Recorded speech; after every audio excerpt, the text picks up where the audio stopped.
Hi families, எல்லோரும் எப்படி இருக்கீங்க? வாங்க இன்றைக்கி நம்ம கேரளா ஸ்டைலில் ஒரு பீட்ரூட் பொரியல் எப்படி பண்ணுறதுன்னு பார்க்கலாம். ஃபஸ்ட்டு ஒரு கடாயில் கொஞ்சமாக எண்ணெய் சேர்த்துக்கோங்க. ஒரு அரை ஸ்பூன் கடுகு, கொஞ்சமாக கருவேப்பிலை, சின்ன வெங்காயம் கொஞ்சம் பொடிசாக நறுக்கி போட்டுக்கோங்க. அதுவுமே நல்லா வதங்கணும். வதங்கினதுக்கப்புறமா நம்ம வெட்டி வச்சுக்க பீட்ரூட்டை போட்டுக்கலாம். பீட்ரூட்டை போட்டு ஒரு கிளறி மூடி வச்சுருங்க. பீட்ரூட்டு வேகட்டும் ஒரு பக்கம். இதுக்கு நம்ம தேங்காயில் எண்ணெய்லாம் சேர்த்து அரைக்கிறோன்னு பார்க்கலாம். மஞ்சள் தூள், பச்சை மிளகா, ஜீரகம், கருவேப்பிலை இதெல்லாம் தேங்காயோட போட்டு கொரகொரப்பாக அரைச்சி எடுத்துக்கோங்க.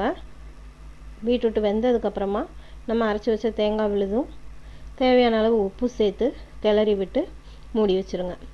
இந்த பச்சை வாசனை போகணும். தேங்காயில் இந்த பச்சை மிளகாலாம் போட்டுக்கோ இல்லைங்களா, அந்த பச்சை வாசனை போனதுக்கப்புறமா நீங்கள் ஒரு ஸ்பூன் தேங்காய் எண்ணெய் ஊற்றி கிளறி விட்டு இறக்கி பாருங்கள். உண்மையிலே ரொம்ப டேஸ்ட்டாக இருக்கும். ஒரு டைம் செஞ்சு பாருங்கள். இந்த வீடியோ பிடிச்சிருந்தால் லைக் பண்ணுங்கள், ஷேர் பண்ணுங்கள், கமெண்ட் பண்ணுங்கள். தேங்க்யூ.